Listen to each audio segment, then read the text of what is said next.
그래서 거기서 진짜 이거를 제대로 운영할 수 있는 사람을 뽑아요. 그래서 위촉을 주는데 여주시는 여주시 의회에서 매립장 주민 지원회의체에다가 자기네들한테 주어진 추천 권한을 갖다 던져줘 버린 거야. 니네가 추천해 갖고 와. 그러니까는 결국은 뭐 이정들 기획에서야 요 문제를 한번 저희들도 짚어보겠습니다. 지금 그 의회목 말고 일반인에 대해서 의회에서 꼭 추천해야 되는 건지 주민자치에 저희들도 한번 이거 짚어볼 테니까 폐촉법에 나와 있어요. 중요한 것 같아요 이게. 네, 폐촉법에 나와 있어요. 네. 폐촉법이 나왔. 그리고 우리들도 이걸 한번 확인해보고.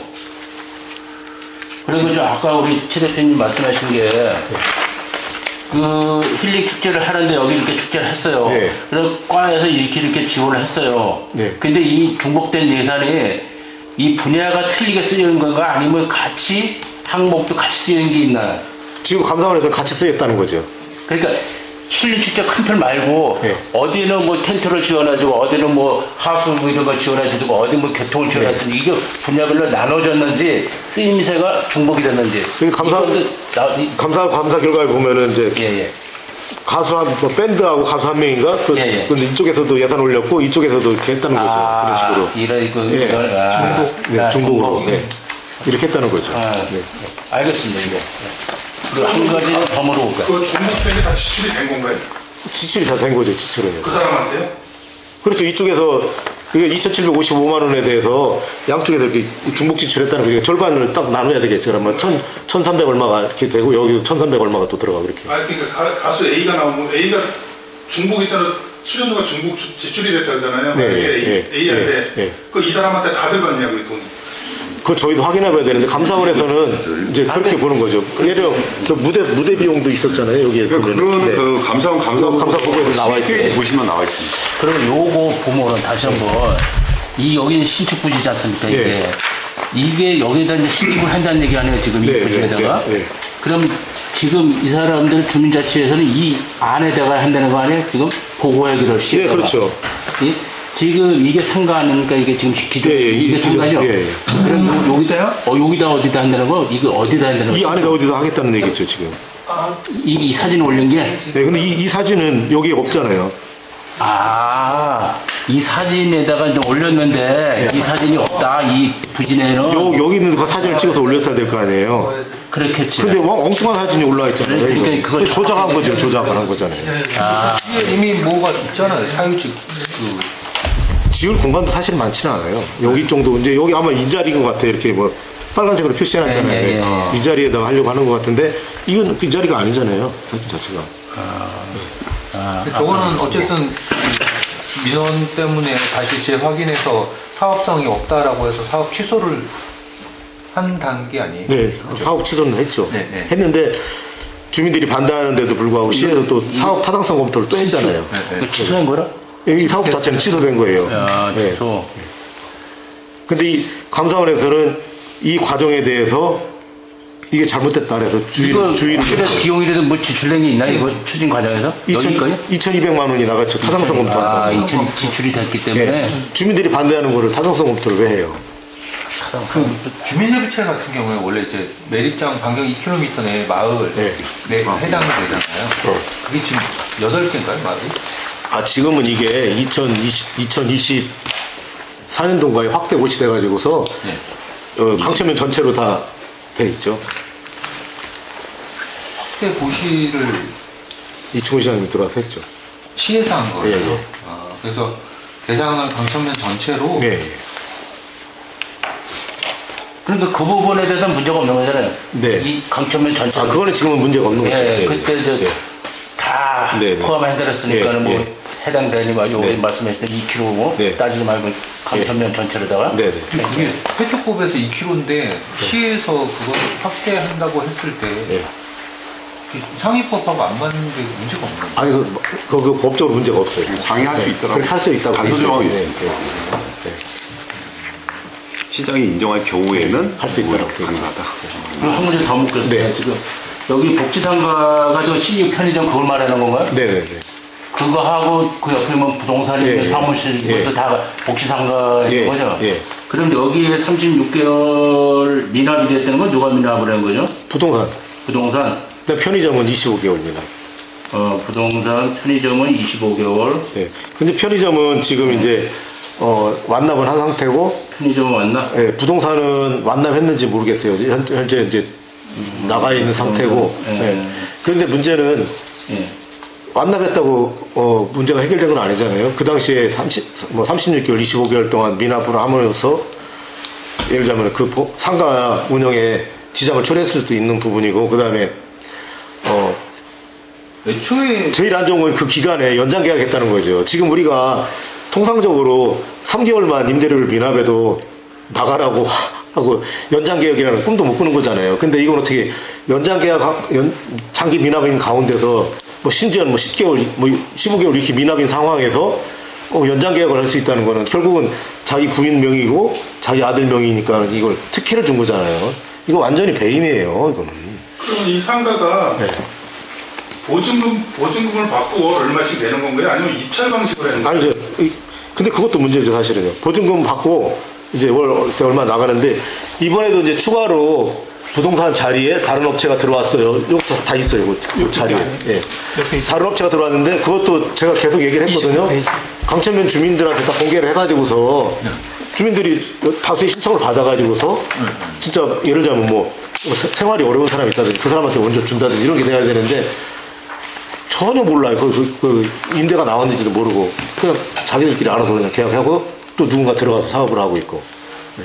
그런 것도 문제가 되는 거죠. 이 부분에 대해서 그 임대차 보호법이면은 네. 최장 5년 기본으로 해주고 좀 2, 3년 전에 이렇게 많이 보완이 돼갖고 그런 걸로다가 또 빠져나갈 수가 있지 않을까? 근데 그것도 연장 계약을 네. 부동산 계약을 너무 길게 그렇게 하는 것도 특혜죠. 자기 부인이나 아들한테. 지금 우리 임대차 보호법에서는 일단 처음에 5년 2년이죠. 보통 2년하고 2년 자동령. 5년 해주고 최장 10년까지 그런 조항이 있는 거 자세히는 모르겠는데 있는 것 같은데. 근데 이거를 이 사람들이 굳이 있잖아요. 입찰 방식을 안 하고 네. 이렇게 보증금을 받고서 하는 이유가 있나요? 이게? 뭐라고 얘기하는 거 없나요 혹시? 글쎄요. 그냥 그런 수의계약 거 그냥 다 수의계약으로 하고 있는 거죠. 입찰이나 수익 해가지고 네. 3년 내가 3년 쓴 자라면 3년치 월세를 다 받아버리면은 네. 이런 미납 같은 사태가 안 나거든요. 네네, 그렇죠. 이게 지금 보면은 강천구나 여주고 그리고 이포구에서도 이제 그런 방식으로 운영을 해요. 이제 그 정부기관도 네. 대부분 다 그런 식으로 운영을 하거든요. 개선할 부분이 있으면 이제 개선을 해야 되겠죠. 근데 다 아시다시피 이게 처음에는 매립장 주민 지원 협의체 위원으로 들어갈 수 있는 자격이 강천면 거주 3년 이상 이렇게 돼 있었잖아요. 그러다가 어느 날 10년으로 또 밀렸었잖아요. 이게 먼저. 그런데 행정에서는 전혀 관여할 수 없다는 거죠. 말이 안 되는 거죠. 왜냐면 상위법에 저촉이 되는데도 불구하고 행정에도 관여할 수 없다는 거는 말이 안 되는 거죠, 이게. 그리고 하나 여쭤볼게요. 그 도전리 쪽에 그 하나 문제가 됐었던 건물 있었잖아요. 그 네네. 도로 무단 점용해가지고 그거는 이거하고는 상관없는 건가요? 네, 그거하고 이거하고 상관없고, 그거는 그때 이제 세종마을 만들기 사업, 네, 그거였죠. 네, 그거는. 그럼 지금 이게 말씀하신 거는 시에다가 수사를 요청을 해줬으면 좋겠다. 네, 네. 라는 건데 네. 주민들이 이거를 고소고발하거나 이럴 수는 없나요? 주민들이 할 수 있죠. 근데 결과적으로는 이게 시 행정이 잘못한 거잖아요. 시 행정에서 정산도 제대로 못한 거고 관리 감독도 제대로 못한 건데 결과적으로 이런 문제가 발생했으면은 그럼 시에서 깨끗하게 해결할 수 있는 방법은 그래 저희는 시에서 수사관에 수사 의뢰를 해라. 시에서 지금 다시 정산한다는 건 우리는 신뢰할 수 없다. 안 한다 그러면 결과적으로 주민들이 해야 되는데 결과적으로 시에서 잘못한 거를 주민들끼리 고소고발하게 만들고 갈등을 부추기고 조장하는 게 결국은 시에서 하는 것밖에 안 되는 거 아니냐. 그 얘기죠, 저희는. 그러니까 관련해서 한 말씀 더 드리면은요, 이 감사 보고서가 이제 지적한 사항이 통보, 주의, 그 다음에 약식 회수 명령까지 있지 않습니까? 근데 이제 그 최 대표님이 이제 대표로 돼가지고 이게 저기 감사 요청을 할 때 보면 10가지 항목이 있었습니다. 근데 이제 감사원에서 4번 항목부터 이제 10번 항목까지를 기각을 시켰거든요. 그래서 굉장히 의아하게 생각을 했는데, 문제는 이게 아까 얘기했던 세 가지 지적사항이 다 주민협의체하고 밀접하게 관련된 지적사항이거든요. 그리고 기각된 내용이라고 해도 그것도 이제 어떤 행정적인 부분, 그러니까 주민협의체 위원을 위촉하는 방법이라든가 관련 사업 추진 방법이라든가 장학금이나 이런 것들을 어떻게 지원하는지 많은지 이런 부분들도 조사해달라고 했는데 그거보다도 더 명확한 숫자로 확인될 수 있는 사업비, 그다음에 기금 운용 이런 거에다가 집중을 해가지고 아주 명확한 근거를 제시를 해주셨어요. 그러니까 말하자면 이게 너무나 결과가 뚜렷하기 때문에 여주시가 관련된 사항을 주민협의체라는 거를 근거로 해가지고 대책을 마련하라는 거거든요. 다른 말 할 필요 없이 우리는 이러이러 부분에 문제가 있으니까 이 부분을 명확하게 해서 대책을 세워라. 근데 이제 그거를 조사를 아주 명확하게 하고 그 조사의 결과에 따라서 어떤 조치를 취하고 그리고 그게 재발되지 않도록 하려면 지금 있는 협의체를 어떻게 재구성할 건지 이런 부분에 대한 이야기가 나와야 되는데 그게 전혀 없다는 게 굉장히 감사원 보고서를 근거로 봐서도 매우 아쉬운 그런 면이죠. 현재 지금 협의체에 들어가 계시는 의원님이 누구시죠? 2022년 7월부터 박시선, 박수영이 들어갔었고, 의원이 들어갔었고, 지금은 이상숙, 진선아 의원이 들어간 걸 알고 있거든요. 그게 의원 두 분씩이 들어가 있다는 거는 사실은 어떻게 보면은 주민들 입장에서는 굉장히 안전장치가 되어 있다라고 볼 수 있잖아요. 근데 결과적으로 봤을 때는 전혀 안전장치가 안 돼 있었던 거죠. 그냥 있으나 마나한 사람이 돼버린 거죠. 어떻게 보면은 동조했다고 봐야 되나 이거? 어떻게 봐야 돼요? 전혀 제어장치가 없었던 거죠. 왜냐면 결국은 이게 지금 전체적으로 이렇게 문제가 있다라고 나왔지만 협의체 내에서는 어쨌든 이걸 협의체 회의를 거쳐서 진행을 했을 거 아니에요. 그러면 당시에 두 의원님들이 현재 의장님, 부의장님 두 분이 이걸 알고 계셨다는 사안이 아닌가요? 글쎄요, 그건 모르겠어요. 제가 수차례 그분들한테 여기에 대해서 의견이 뭐냐라고 물어보고 했는데도 불구하고 명확한 입장은 없고, 그리고 저희가 이제 이 작년에도 매립장 주민협의체 위원 선정하는 과정에서 일반 주민들 꼭 이장 이 사람들이 꼭 마을을 대표하고 주민을 대표하는 건 아니잖아요. 그러니까 모든 면에서 그분들이 다 대표하는 건 아니잖아요. 그래서 일반 주민들이 좀 들어갈 수 있도록 그게 저는 아니에요. 꼭 제가 들어가야 되는 건 아니고 저보다 더 훌륭한 분들이 많이 있으니까 이분들이 들어갈 수 있는 길을 열어달라고 했는데도 불구하고 결과적으로는 나중에 거기다가 매립장 주민지원협의체에다가 위원을 뽑으라고 그 공문을 내려보낸 거죠. 대표님, 혹시 협의체 기금이 많이 있잖아요. 네. 이거에 대한 용처에 대한 지적은 없었어요? 기금 사용 부분에 대한 거는 없었나요? 근데 그거 제가 볼 때는요, 이제 어느 정도는 감사원에서도 이거는 이제 약간의 보상금 성격이고 그렇기 때문에 그 부분에 대해서는 좀 자율성을 인정을 하지 않는데 그게 이제 이 복지상가를 진 거는 이걸 지적한 건 아니고 이거를 복지상가를 짓는 과정, 지으려고 했던 과정에 그 절차적인 문제가 있다라는 걸 이제 지적을 한 거죠. 아니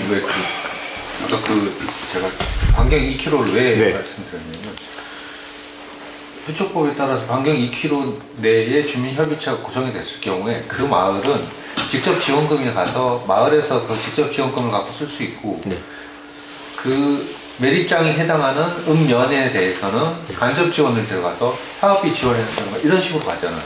근데 지금처럼 이렇게 협의체가 강천면 전체가 돼버리면 마을별로 지원되는 별도의 기금이 아니라 통합해서 관리하고 있다는 얘기가 아닌가 싶었어요. 지금은 이제 매립장 주민지원협의체로 시에서 이제 1년에 한 8억 정도씩 이제 지원이 되잖아요.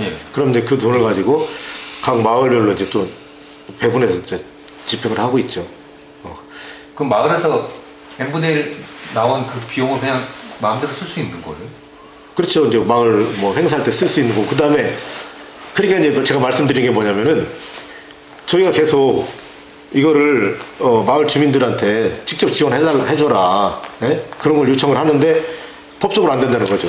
그러면 마을에 현금으로 주는 건 되고 개인한테 현금으로 주는 건 안 된다는 게 말이 안 되는 거죠. 그리고 다른 시 같은 경우는요, 아예 그 조례를 개정을 해가지고 현금으로 지원할 수도 있다라고 명시를 해놨어요. 주민은 개개인한테 예. 가구별로. 어디 용인신가가 그렇게 돼 있어요. 몇 개 시가 있었는데. 네, 몇 개 시가 그렇게 개정을 했어요, 아예. 왜냐면은, 설레가 사실 이렇게 또 나이 드신 분 같은 분들은 이런 거 짓는다 그러면은, 야, 그거 져가지고 내가 언제 그 혜택 보냐. 나 죽기 전에 좀, 나도 좀 쓰레기 매립장으로 해가지고 주민들 피해 보상금 나온다는데 나도 좀 혜택 좀 줘봐. 이렇게 생각하시는 분들도 계셔요. 네. 그리고 어떤 분들은 이런 분들이 있어요. 어떤 분은 자녀가 있어가지고 장학금을 지원받잖아요. 근데 어떤 분들은 나이가 많아가지고 노인회관 가서 노인회 지원금 가지고 또 뭐 여행도 다니고 식사도 하시는데 중간에 있는 사람들, 자녀도 없고 없는 사람들은 아무런 혜택을 못 받거든요. 그런 분들은 그럼 나는 왜 아무런 혜택을 못 받냐. 그러니까 그런 부분도 있기 때문에 법적으로 뭐 못한다고 할 수는 없는 거죠. 마을에 장학금도 그럼 현금으로 주면 안 되죠. 장학금도 현금으로 지급하고 있잖아요, 다요. 추후에 연락을 드리겠습니다. 네. 제가 일정이 있어서. 네. 일단은 그러면 오늘 그 시에다가 수사 요청한 거 외에 이 주민분들이 추가로 하실 이제 계획은 시에서 저희 요구사항을 받아들이지 않으면 저희도 이제 저희 자체적으로 수사 의뢰를 하든지 해야죠. 네. 그래서 이걸 털고 가야지 계속 끌고 갈 수는 없다고 생각해요. 근데 다만 지금 현재 주민협의체에서는 이 여기에 오신 분들하고 생각이 좀 다른 상황이라고 봐야 되죠. 관여 안 한다는 거죠. 지난 거에 대해서는. 네. 알겠습니다. 네. 감사합니다. 고생했습니다.